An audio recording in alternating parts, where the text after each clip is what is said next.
yung keyhole. Kung maglalantor po kayo, kasali po yan sa tourist installation. Sir, safe now to remove the light fence.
Dalawa lang po. Ano itong Shangri-La Circle? Ano yan, sir?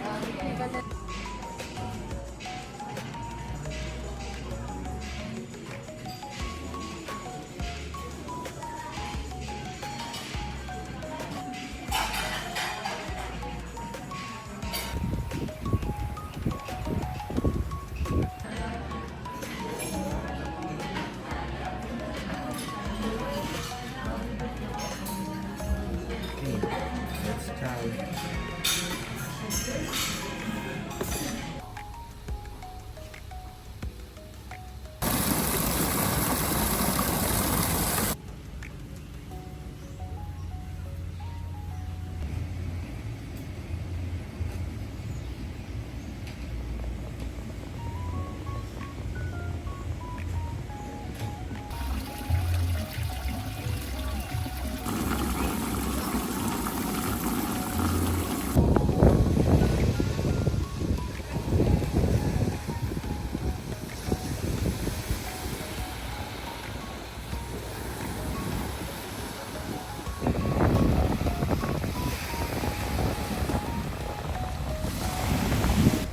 Huwag nga maging bad experience po.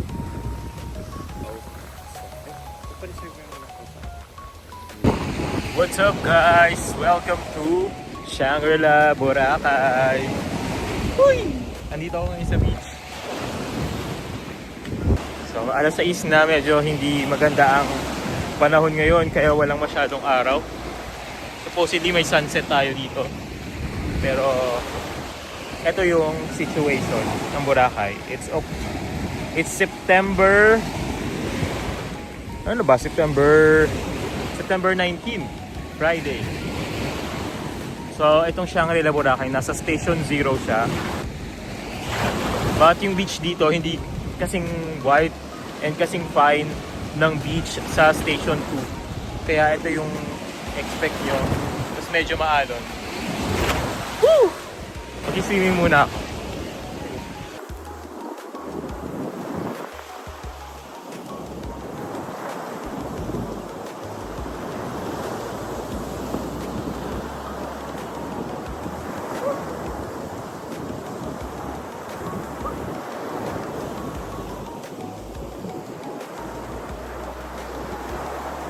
There's one thing I know. If you want, does it run around but thinking to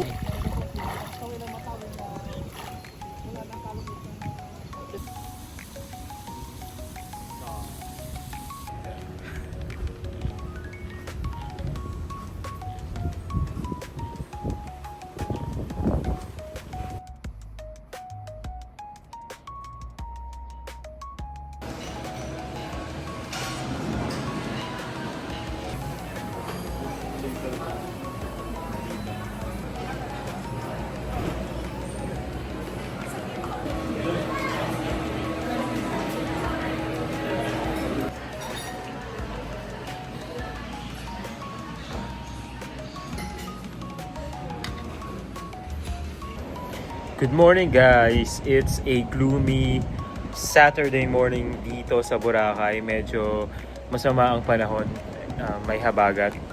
So kakagaling lang namin sa breakfast buffet dito sa Shangri-La Boracay. Now yung plano namin is, meron kasi dito sa Shangri-La pala na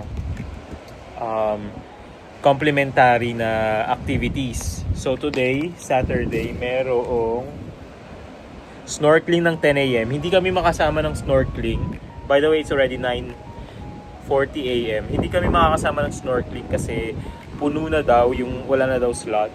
So, meron namang 11 a.m. na kayak adventure. So, yun yung nakapag-reserve kami doon.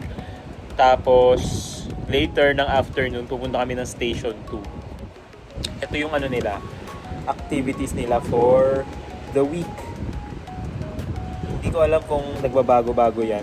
Pero meron din silang minsan movie night, may mga workout sessions like body circuit, body conditioning, mga yoga activities.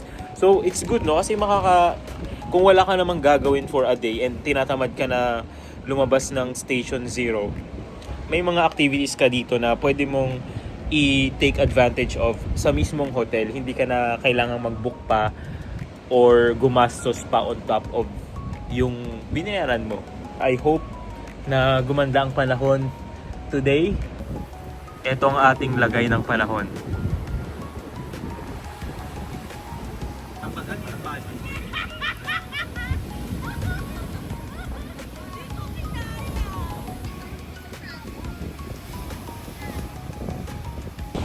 Ito guys yung Punta Bunga Beach dito sa Station 0. So nandito yung Siang, andun yung ibang resort, Movenpick, Crimson. Ito yung beach. So ngayon, bawal daw mag-swim kasi merong red alert. Marami daw na sting ng jellyfish. So bawal ngayon mag-swim. Sad kasi ngayon lang sana kami magkakaroon ng opportunity to swim kasi punta kami ng Station 2 mamaya. Pero later, sana magpakita yung sunset. Kasi magandang sunset sana dito eh. Yan. Ngayon parang walang chance ng sunset dahil sobrang gray ng langit.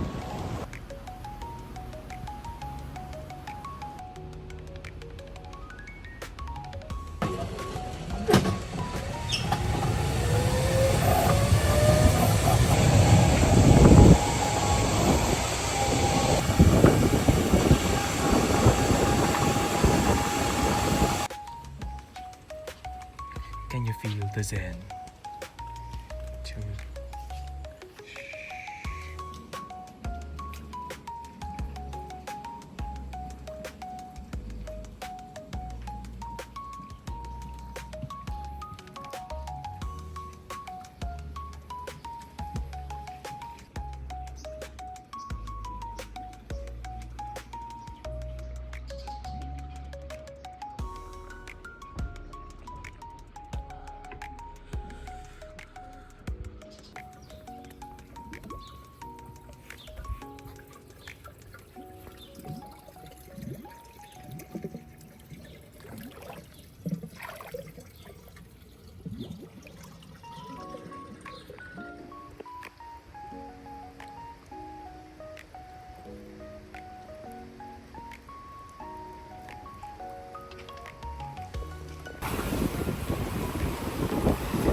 Mga vloggers.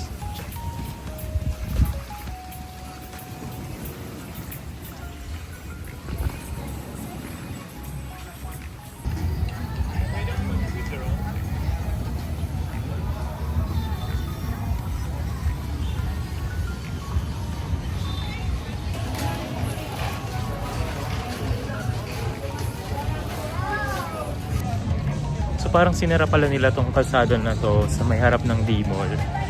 So supposedly ito yung tinadaanan ng mga sasakyan. Pero ngayon, completely closed siya. So I think yung mga sasakyan dumadaan na dun sa may kabila ng lake. Sobrang daming tao. Sobrang daming kainan.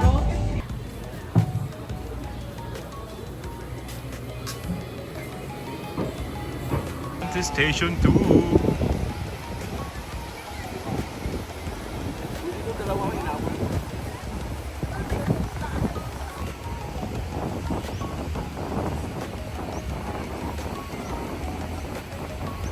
Okay, nandito na tayo sa Station 2 guys. Ang napansin ko, ang daming ngayong seaweeds. Bukod sa maraming tao. Ang daming seaweeds. Ito, makulimlim pa rin. Unfortunately, hindi makikita ang sunset. No chance of sunset.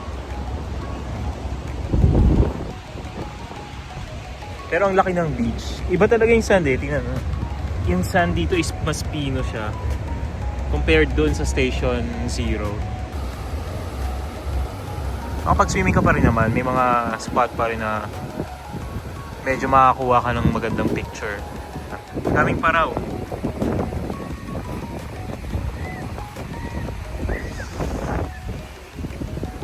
Parang ang dumi niya ngayon, hindi ko alam bakit, dahil yata sa series. Parang ang dumi ng beach ngayon dito. Daming, oh my god, ang daming kalat guys. Holy moly, ang daming plastic. Inaanod na plastic. Lapitan natin. Nag-high tide yata, tapos yung mga plastic dito pumunta. Oh no.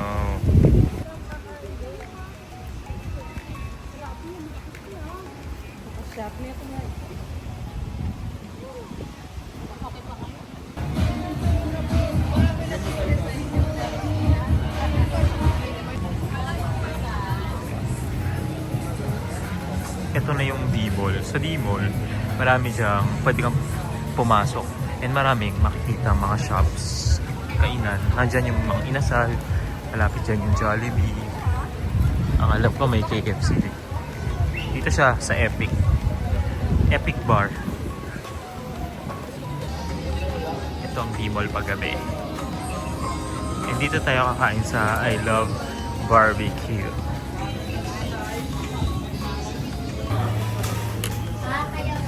Ang bilis niya eh. Wala pang 5 minutes, nandito na kagad yung baby back ribs. T-porn. T-porn?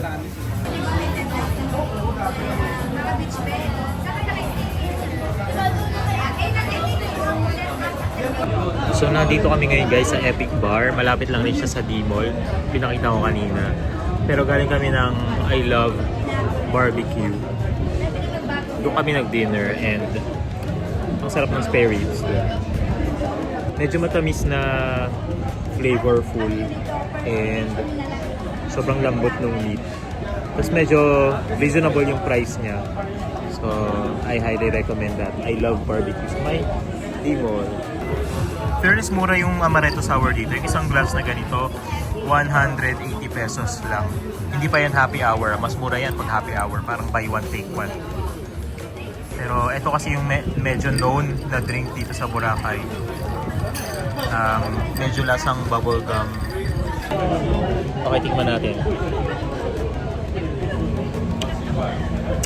May mali ako. Maasim siya. Kaya siya amaretto sour. Tapos parang wala yung bubblegum flavor. Maasim! Ano nangyari? Anyway, masarap naman.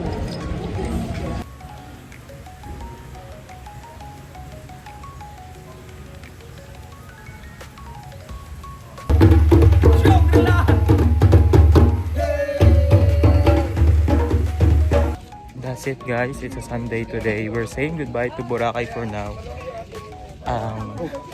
Nakakaasar is ngayon lang umaraw kung kailan paalis. Sobrang kakaiba ng experience. Siyempre, dahil din sa siyang ka nagstay.